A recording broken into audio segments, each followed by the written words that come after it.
Welcome into another episode of the Division II Baseball Podcast. Before we get started with today's episode, we would like to shout out and let you know that the Division II Baseball Podcast is proudly brought to you by our good friends at Pro Baseball Radar. If you're looking to make smarter recruiting decisions in the transfer portal or on the JUCO circuit, Pro Baseball Radar is certainly your go-to resource for understanding player performance across all levels of college baseball. With their proprietary formula, they've placed stats from over 1,700 programs on the same scale. It helps coaches, athletes, families, and agents compare competition levels like never before. If you need to filter by home state, handedness, or other key factors, that's not a problem. If you want to see how players historically perform when moving up or down conferences, their one-of-a-kind transfer history database has got you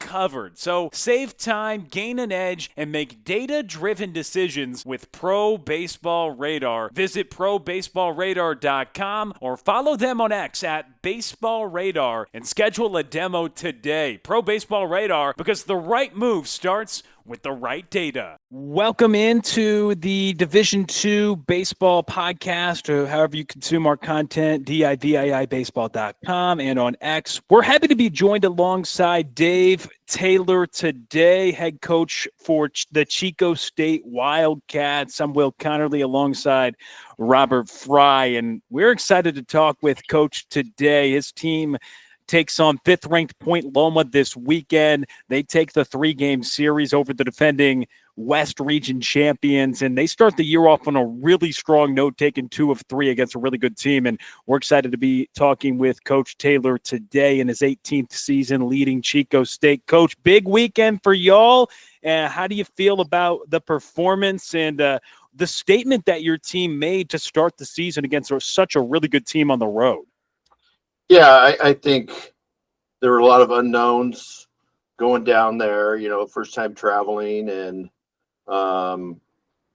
no exhibition games, a lot of inter-squad and not really knowing, if we were good. I thought we had a great fall. Our new guys came in and performed. Our returners held their ground with some competitive opportunities that they got in the fall. So, but really not knowing. And so to go down there and, the first game, I think, scoring early, and we talked a lot about competing and not a lot about winning. When you play a team like that, you just hope to be in position to compete.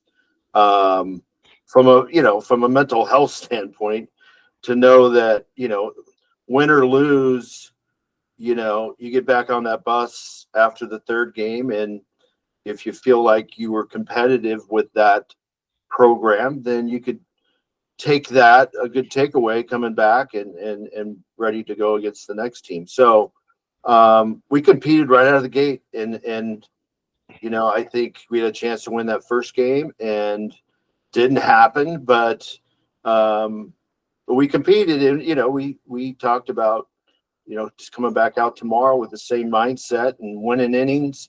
That's kind of what we do, how we go about it, and keep the momentum in our dugout as long as we can. And we did that on Saturday. We scored early, and we kind of punched them in the face, and I don't really think they knew what hit them, especially being at their park. And then we just carried that over into that second game with really strong pitching performance from Evan. And in that park, they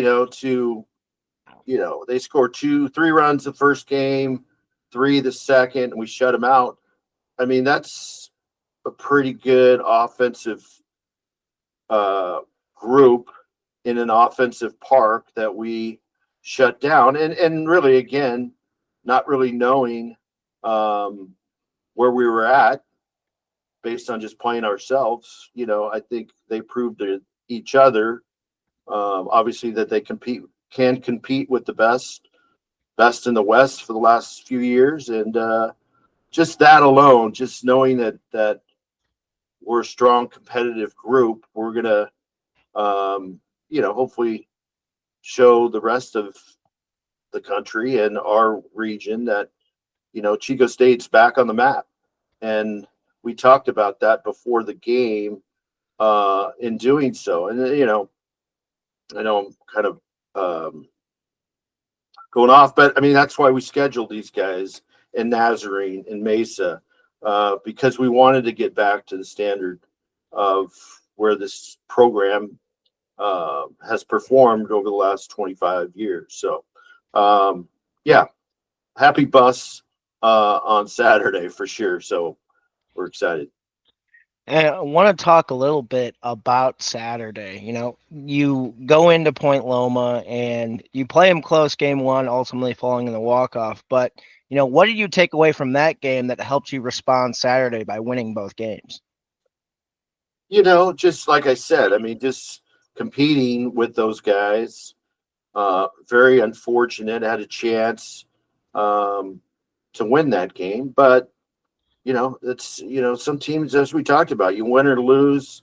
I mean, you hope to win, but you got to wear it if you lose, and we had to wear it for the next 12 hours. But guys went out and had a nice dinner, got back, and got back on the bus, and we were ready to go. And then, you can't overestimate the fact of throwing early punches and scoring on that first Saturday game, and just keeping the momentum in our dugout through the whole day was, I don't think they know what hit them, and they didn't respond very well, and we took advantage of that. You mentioned your schedule earlier about this is why you scheduled teams, and you start the year with a long trip to San Diego, razor thin margins, nearly have a sweep against such a great team. But then we look and you pick up a great series win. Northwest Nazarene now coming to town, a perennial top 25 team. I know that's the focus, but after that, Colorado Mesa, and then after that, obviously conference play, San Fran State, a team a lot of people are high on. Your first four series are very, very difficult, Coach. When you made the schedule, what were your thoughts about crafting that against pretty much four teams that are all in the NCAA tournament a year ago coming into this year, Coach? Well, I mean, like I, told you guys off the record or before, this program's, used to competing at the national level. We haven't, after COVID, just did not have not responded well after that. And, that's, as long as I'm here, that's what we're going to do. We're going to try to compete at that level. And in order to do that, you gotta schedule these days. I mean, it's, you're just, if you're not winning the conference, then you're leaving yourself exposed to after maybe a good year. But if your schedule non-conference isn't very good, you can get overlooked. And that did happen to us in 23, I believe, 22. So, I just wanted to schedule the best out there that were available. So we got on the phone, and yeah, to have Nazarene coming in this weekend, and then Mesa, and I mean, to have those two that we planned. You can't plan your conference schedule. So you get those guys on board, and then you see your conference schedule, and then you see San Francisco State, and you see Pomona right behind them. So yeah, those first 5 weeks are, we call it the gauntlet. We got to face that, and what a great opportunity. That's what it is. It's an opportunity to play some of the best D2 programs in the country. Who wouldn't want to do that? I mean, unless they're worried about their wins and losses, we're not. We just want to compete with the best. And if we happen to come out on the positive end, that's going to help us down the road. If we compete with all those teams and we feel good about where we're at, that will go a long way into our conference schedule. So it's a kind of a win-win when you schedule those guys. Because you can really get a jump start. And arguably, I think that's, the best non-conference schedule, that I've seen.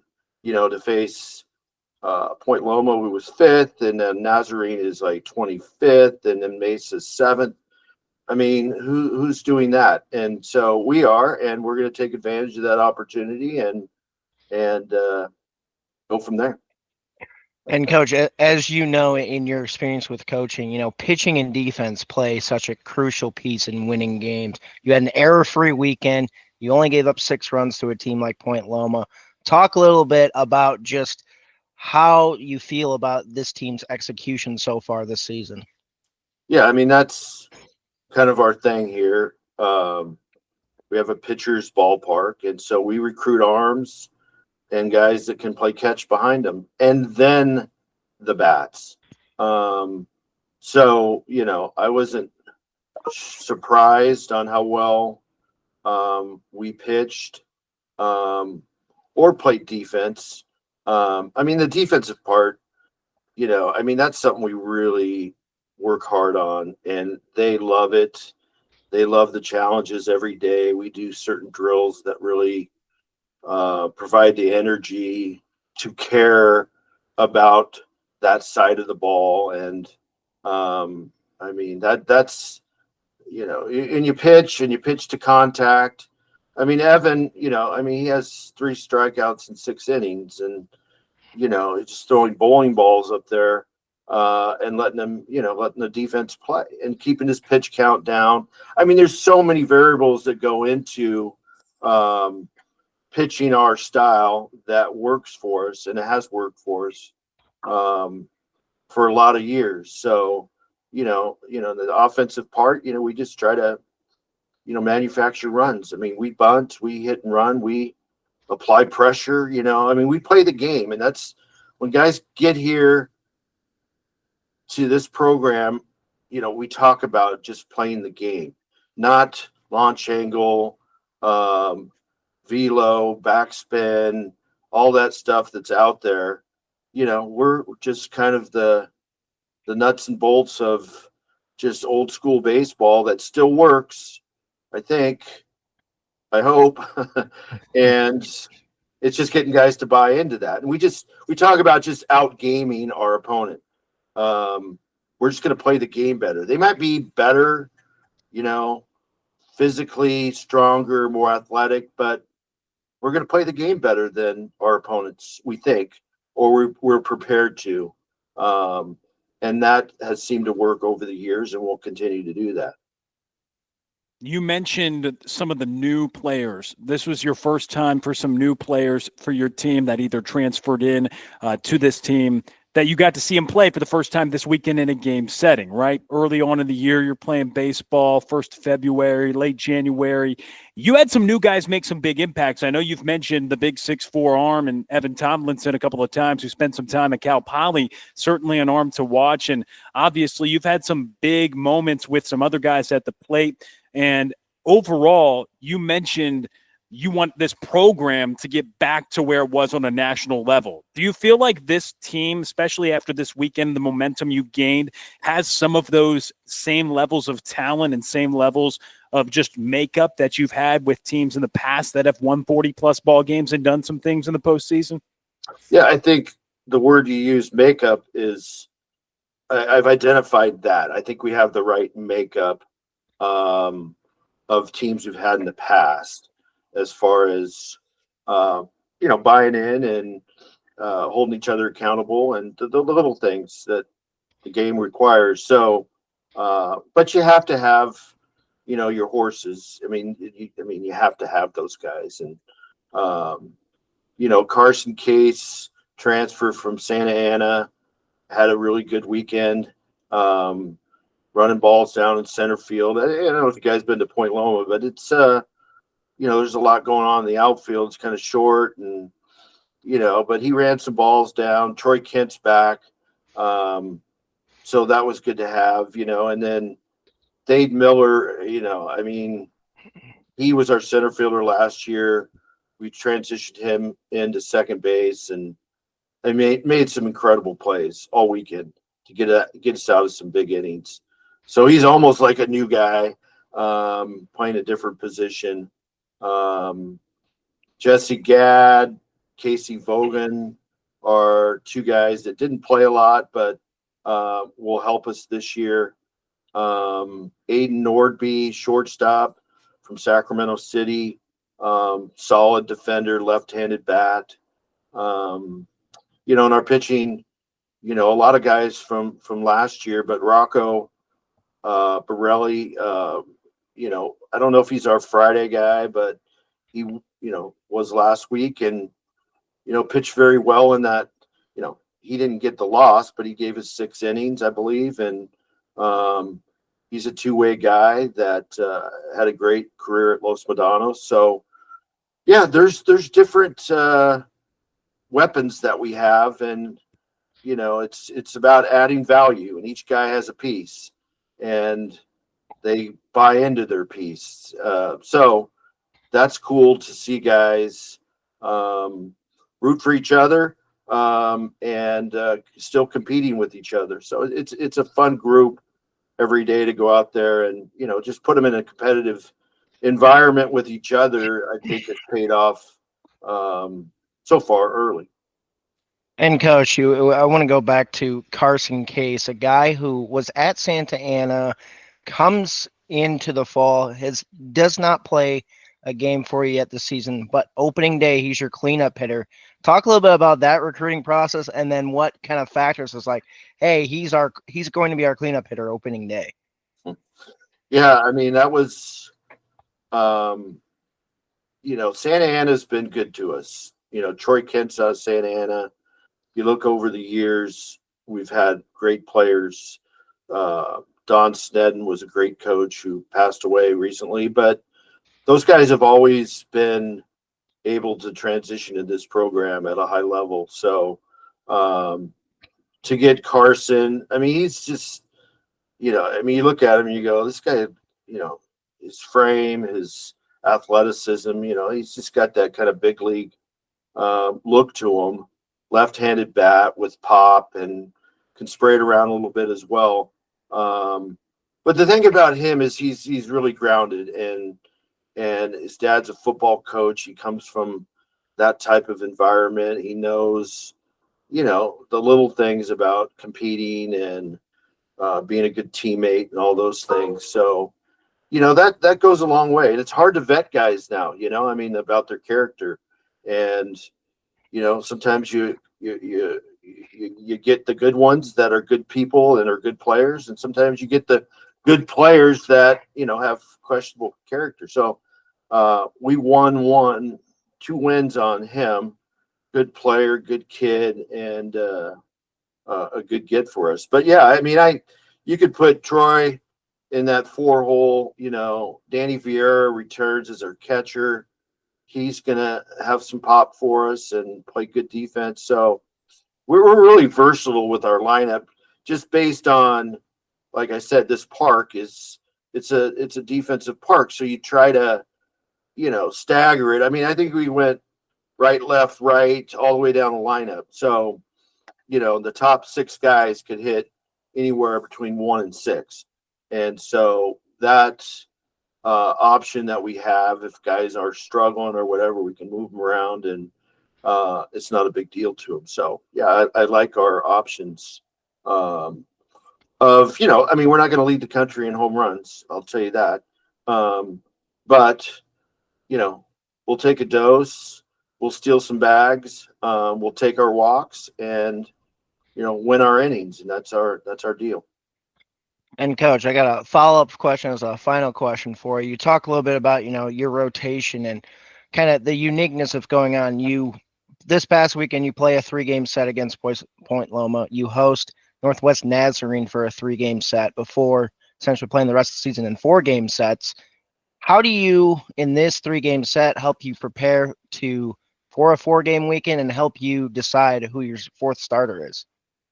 Yeah, I just think that, being able to use our whole roster for these next 2 weekends, because once we get into conference, there's 28 guys, and so you kind of have to have it set a little bit. So I think that'll play out in these next 2 weeks on some of those options. Obviously, have some guys in mind, but there's some guys that didn't get the ball at all over the weekend that we think are good, that we need to see. And so hopefully we could be in position to run some guys out there and make some decisions, considering that, before we go play the Gators in a couple weeks. So that'll play out. And it's just nice to have, we have 20 guys, 20 arms. And I think all of them, can get guys out. And so we're not going to see all 20, but I think this weekend we saw 10, and I'd like to see, up through the, 15th, 16th guy, see what they can do these next 2 weekends. Well, Coach, we appreciate your time joining us. Again, congratulations on the great weekend at Point Loma, taking 2 of 3 against No.5, and now gear up for some home cooking, 7 consecutive games at home against some nationally ranked teams as well. So that should be fun. We're going to be certainly tuned into those. And Coach Dave Taylor joining us, we thank you so much for your time. Thank you, guys. I appreciate your interest in D2 baseball, and I look forward to talking to you sometime soon again. Thank you. Absolutely. And that's Dave Taylor, head coach at Chico State.